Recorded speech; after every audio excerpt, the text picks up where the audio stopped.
My name is Alyssa. I've been married to my husband, Smith, for 3 years. I work as an insurance sales agent. Although I have flexible hours, I work on commission. So sometimes I get home later than Smith during busy periods. Smith has always been there for me, running his small business. We had a pretty good arrangement. I didn't have much time for housework, and Smith didn't mind doing it. But the issue has always been with my sister-in-law. My in-laws are really great people who have never mistreated me. However, sister-in-law is super attached to Smith. From the beginning of our relationship, she's been causing me problems. Despite multiple warnings from my in-laws, Smith has always taken her side. We argue about it now and then, but since we only see sister-in-law a few times a year, I didn't make a big deal about it. However, that doesn't mean I don't hold some resentment towards her. For example, I like a particular brand. While I don't splurge on it, I do buy things I want from my own savings or by working extra hard. She once accused me of getting those items from Smith and even stole from me. This happened when we went to my in-laws' house for a Christmas visit. When we walked into the living room, sister-in-law was already a few drinks in. "Ah, Smith, you're back." "Yeah, you're already drinking?" "It's Christmas, come join me." "Oh, alright then." As Smith was about to sit, I said, "We haven't even greeted everyone yet, and we're not staying the night, you know. If you start drinking now, we won't be able to drive home." She scoffed. "Geez, what a strict wife. It's fine. Smith can just stay here. Why do you need to go back together?" I retorted, "So that's what comes to your mind before even saying Merry Christmas?" She then annoyingly leaned on Smith and whined, "Smith, Alyssa is bullying me." I was so disgusted by Smith's failure to push sister-in-law away that I headed to the kitchen. "Mother-in-law, Merry Christmas." It seems that mother-in-law was so wrapped up in preparing a full-course Christmas meal and party that she didn't hear our exchange. "Oh, you're here. Sorry, I didn't notice. Merry Christmas." "Is Smith not here?" "Smith is in the living room with sister-in-law." "Oh, Smith didn't even greet me. I apologize." "No worries, it's not your fault, mother-in-law." As she said that, mother-in-law headed towards the living room. I followed her and found Smith evidently unable to refuse an offer to drink with sister-in-law. Mother-in-law saw this and said, "Smith, what are you doing here without even saying hello?" "Well, Nora was feeling lonely, so we decided to have a drink together." "You should have greeted us first. I was wondering why only Alyssa came to greet us." "I couldn't turn down the drink." Smith mumbled something, looking down, but I ignored him and took my seat. Just then, as I put my purse on the chair, sister-in-law perked up and started talking. "Wow, is that a new purse? Nice." I had a bad feeling and promptly placed the purse back on my lap. Sister-in-law looked visibly annoyed and said, "I can't afford one. Smith, I want one too." "Well, I didn't buy it." "Then give me Alyssa's." "What?" "How dare you say that? You don't have to give it to her. It's expensive, right?" Who would hand over an item worth at least a few $1,000s, especially when it's practically brand new? I gave sister-in-law a dry laugh. "If you want one, go buy it yourself. You live at home, so if you work decently, you can afford it." True, sister-in-law lives at home but only works part-time about 3 days a week. She probably can't even afford the cheapest purse I own. This new purse was a favorite of mine. reserved with a deposit as soon as I heard from the shop clerk that it was coming in. There's no way I would easily give that up, especially not to sister-in-law. Then Smith started saying something outrageous. Hey, give that to Nora. What? You have plenty. It won't hurt to give away just one. Do you even know how much it costs? If you have so many, what's the problem? No way! I even paid a deposit to get this. Stingy! So stingy. Could you please not talk like a child? Are you even an adult? I just started using this brand new bag, so I can't give it away. I have no intention of giving away any of my other bags either. Stingy! With that, sister-in-law stormed off to her room. Smith also stood up, following her.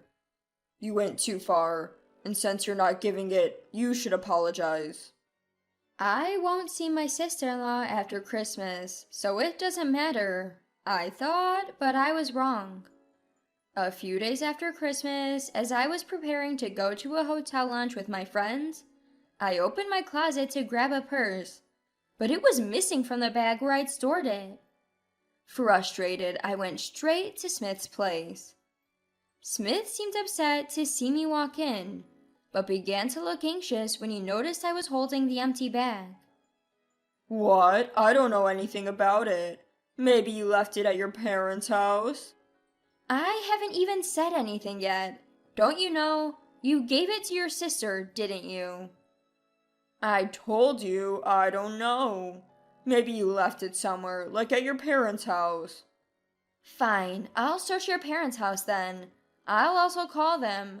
If I don't find it, I'm reporting it to the police. It's an expensive bag. If someone broke in, that's a big deal. Smith turned pale at the mention of the police, but quickly retorted, Even if the same purse is there, maybe Nora bought it herself? I took a card out of the shopping bag and showed it to Smith. It's a limited edition with a serial number. There's no way it's the same. I didn't know that. My sudden visit surprised them, but they let me into my sister-in-law's room when I explained the situation. My purse was easily found in the messy room, but it was in terrible condition. The bag had remnants of food and drink stains, and it seemed beyond repair. Even my mother-in-law was at a loss for words. Suddenly, my sister-in-law, perhaps realizing someone was in her room, barged in shouting, "What are you doing? I told you not to come into my house." "Just give me back my purse." "Actually, you can keep it. Just give me the money back." "What are you talking about? I bought it." Probably coordinated with Smith. When sister-in-law said that, she had a smug look on her face and seemed quite pleased with herself. So I told her the same thing I had told Smith. "I've already explained this to Smith, so you should pay me back." "But Smith gave it to me. It's mine, and it was a gift, so it doesn't matter." Here was my sister-in-law acting like a child, even in her 30s. It was more pathetic than annoying at this point. My head was starting to hurt, but wasting a few $1,000s was out of the question. "All right, I'll file a police report. It's theft, right?" Mother-in-law was the one who reacted. "Please, no police. She's still my daughter. I'll cover it, and Nora can pay me back from her salary. Please." Mother-in-law looked at me with tearful eyes. It tugged at my heartstrings, but I couldn't let it go. How about sister-in-law pays from her salary instead? If there's even one late payment, I'll file that police report. "What? Why should I pay?" "Be quiet. I won't let her go out, so I'll manage her bank account that her salary goes into until everything is paid back." "This doesn't make sense." I left mother-in-law to handle the situation and went home, still pondering how to deal with Smith. Then a plan came to mind. I'll probably end up divorcing him, but it doesn't matter anymore. The day of reckoning was approaching. Months later, the day had come. We had gone to my in-laws' house for some reason. Today was the day our new home would be finished. We had been invited by my in-laws to celebrate, and my bag was packed with divorce papers. The atmosphere was pleasant at first during the dinner. I might not even have to hand these divorce papers over, I thought. But Smith disappointed me as usual. "Hey, I wanted a house too! Give it to me!" Just as I suspected. My in-laws' eyes bulged out at the ridiculous request. Father-in-law choked on his tea, and mother-in-law was speechless. And then I waited for Smith's response. His answer was, "I'll give it to Nora. She won't be able to buy a home anyway. We can just build another one. If you oppose, we're getting a divorce." Too bad. I wish it was just drunk talk, but he looked serious. I hated the face he made, smiling while leaning on sister-in-law. Sighing, I said, "Fine, let's divorce. You can have the house." "What?" "Yes." "Yay, I got my dream home." Sister-in-law was jubilant, but I didn't care. "You get your dream life with sister-in-law in our home, Smith." "Yay, Smith!" The contrast couldn't have been starker. A jubilant sister-in-law, a frozen Smith, and me. I handed over the pre-filled divorce papers with a smile. "Would have reconsidered if you'd objected. Good luck." Smith seemed to realize what I meant and seemed deeply apologetic, but I had already left the table and didn't look back. In hindsight, maybe I should have watched his reaction. A few days later, we discussed asset division through lawyers. My in-laws must have talked some sense into him, as he agreed rather easily. Months have passed. I was living alone in an apartment I bought before marriage, peacefully taking care of my cat. Then sister-in-law shows up. When I opened the door, there she was, deeply apologetic. "I'm sorry, help me." "Who are you?"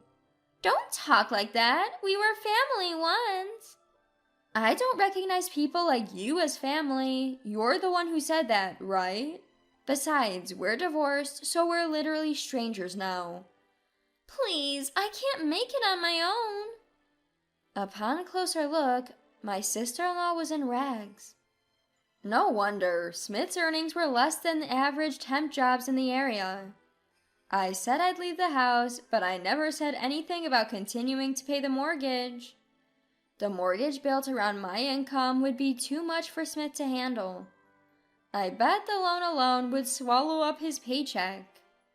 Originally, the home was built so I could live there with Smith, but now I don't care anymore.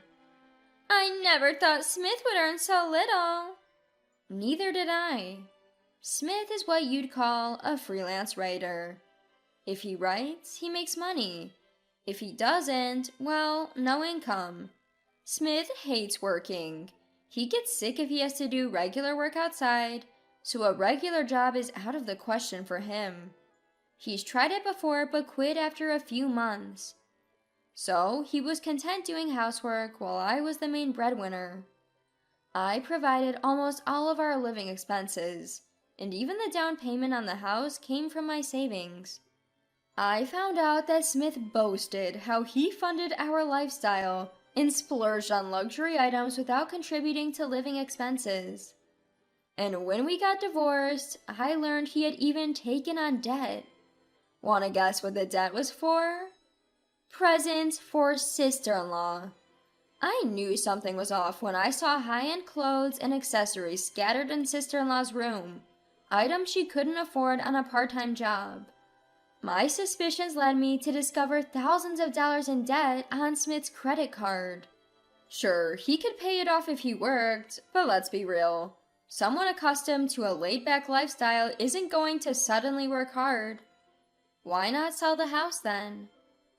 "We've been cut off by Mom and Dad. They've sold our house and moved away.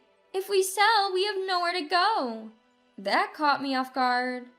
While my in-laws had always been soft on my harassing sister-in-law, I thought they would never actually abandon her. But it seems they'd finally reached their breaking point this time. No surprise there, with Smith falsifying his income and stealing the house from me, and sister-in-law sticking to him like glue. And then there's the home loan in tens of thousands of dollars. Even loving parents have their breaking point. It's what you chose, right? A home with just you and Smith. But Smith told me to sell my gifts, to work because we can't sell the house. That's on you. It's painful to see a 32-year-old crying at the doorstep. Actually, Smith is 10 years older than me. And believe it or not, sister-in-law is 8 years older than me. It's just pathetic that no one had set them straight before. But that's a separate issue. Why should I help people who've mistreated me all this time? I'll be going freelance a month after the divorce. I have my professional connections from my diplomat days, so I'll be just fine. But that's for my future, not for the downtrodden sister-in-law standing in front of me now. Please, can you at least take over half the mortgage? I couldn't help but burst out laughing, which enraged sister-in-law, her face turning beet red. What the heck? I'm begging you. Let me make this clear. No, I won't pay the mortgage. Why should I pay for a house I no longer live in? But you're the sister-in-law. So, I'm no longer your sister-in-law, got it? If you keep this up, I'm calling the cops. Do you want a criminal record too? My sister-in-law was startled by the mention of the police and scampered away. It's likely that Smith and she will have to fend for themselves from here on out. They're both adults. They should get what they want with their own efforts.